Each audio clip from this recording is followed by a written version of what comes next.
जरा ध्यान दो आप, यहाँ बोर्ड पर दो क्वेश्चन लिखे हुए हैं। क्वेश्चन क्या है, two forces whose magnitude are in ratio 3:5 give a resultant 28 newton full stop if the angle of inclination is 60 degree. मतलब दोनों के दोनों जो फोर्सेज लगे हैं, जो अभी आपको बताए नहीं गए, जो क्या कहा है कि 3:5 में है, उनके बीच का एंगल आपको 60 डिग्री दे दिया गया है।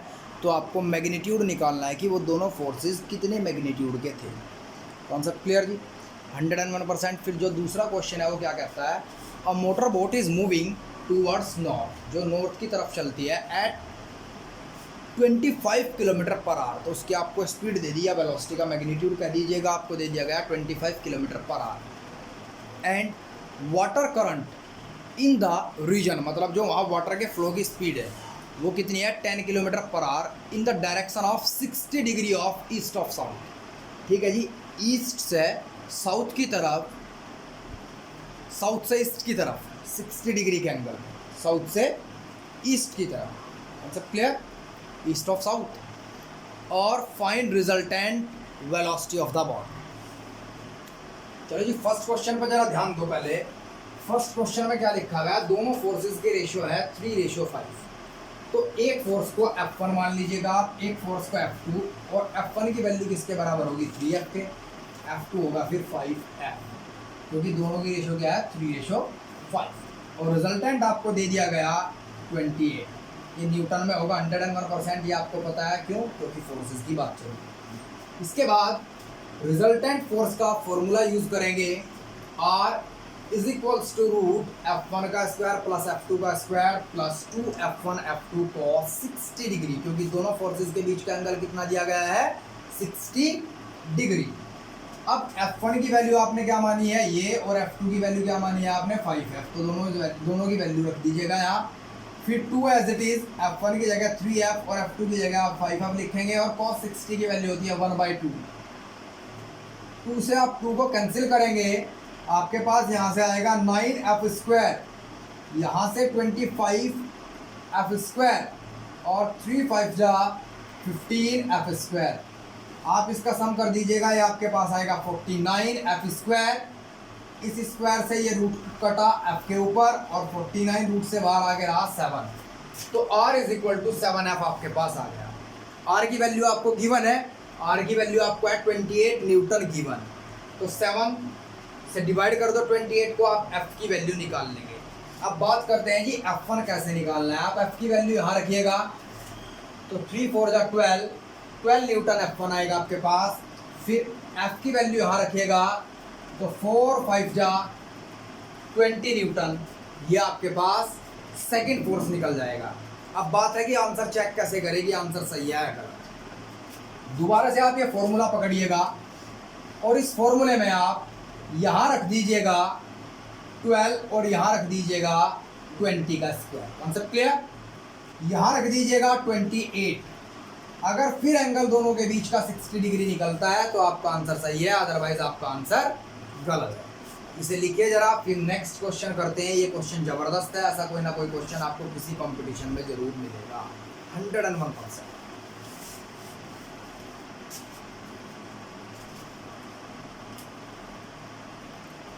ये नेक्स्ट क्वेश्चन था, a motor boat is running towards north. ये तो सभी को पता है, नॉर्थ साउथ ईस्ट वेस्ट। एक मोटर बोट नॉर्थ की तरफ चली जिसकी स्पीड थी 25 किलोमीटर पर आवर। फिर क्या कहा गया, and water current in the region, वहां जहां पर आप मोटर बोटिंग कर रहे हैं, वहां जो वाटर की रफ्तार है वो आपको दे दी गई है जी 10 kilometre per our.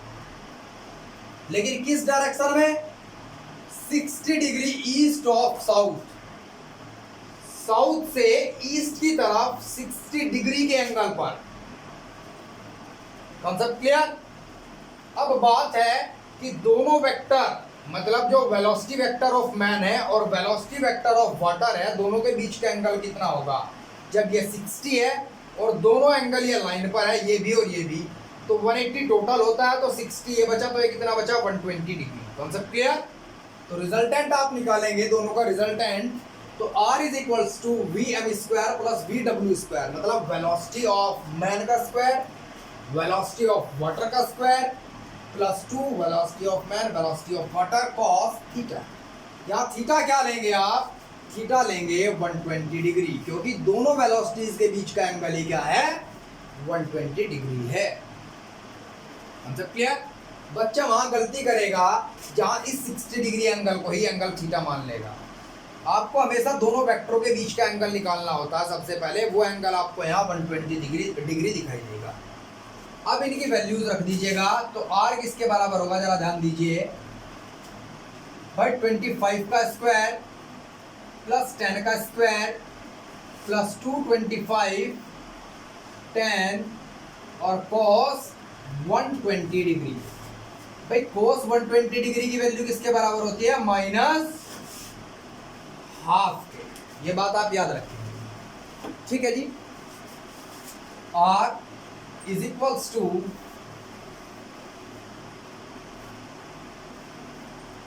Plus 2 into 25 into 10 into minus half. 2 से 2 कैंसिल और ये कितना आएगा आपके पास? 250।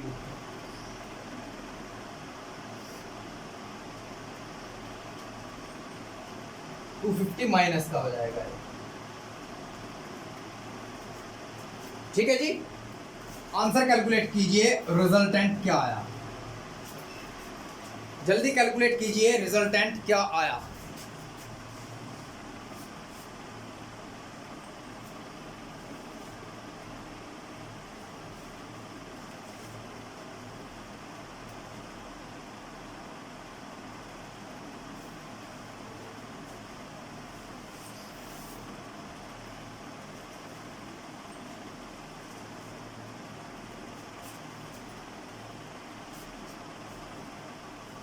ये आपके पास आंसर। क्या आंसर है सभी का? 21.8 किलोमीटर पर आवर, यही आया। Very good.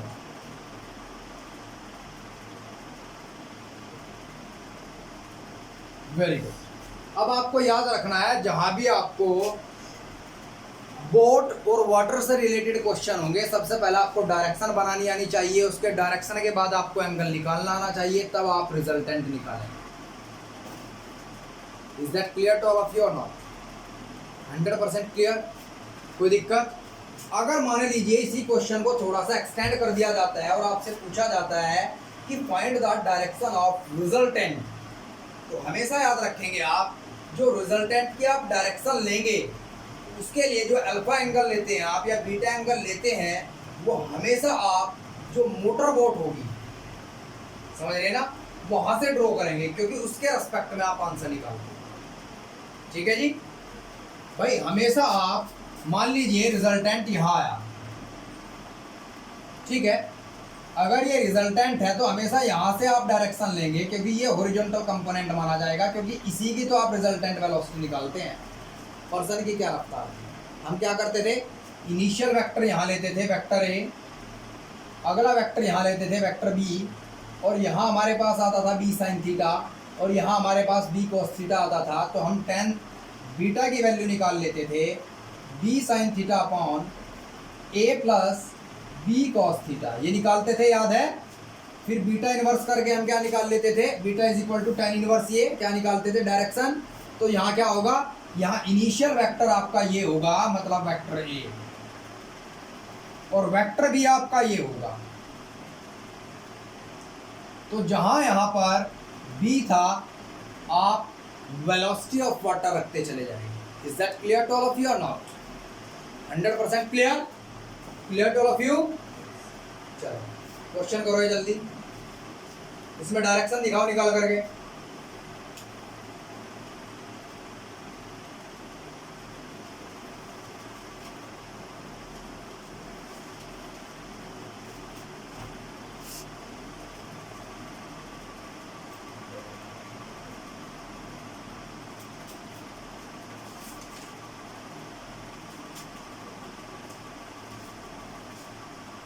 एक दो क्वेश्चन और इम्पोर्टेंट है, जरा ये भी कर लो अभी। जरा ध्यान दो, ये दोनों क्वेश्चन आपके लिए इंपॉर्टेंट हैं। इसका क्वेश्चन का आंसर तो आप 1 सेकंड में दे सकते हैं अगर आप यूपीटी या नीट या फिर आईआईटी के क्वेश्चन पेपर में बैठते हैं। क्या मैंने आपको एक चीज बताई थी, r इज इक्वल्स टू किसके बराबर होता है, a square plus B square plus 2ab cos theta.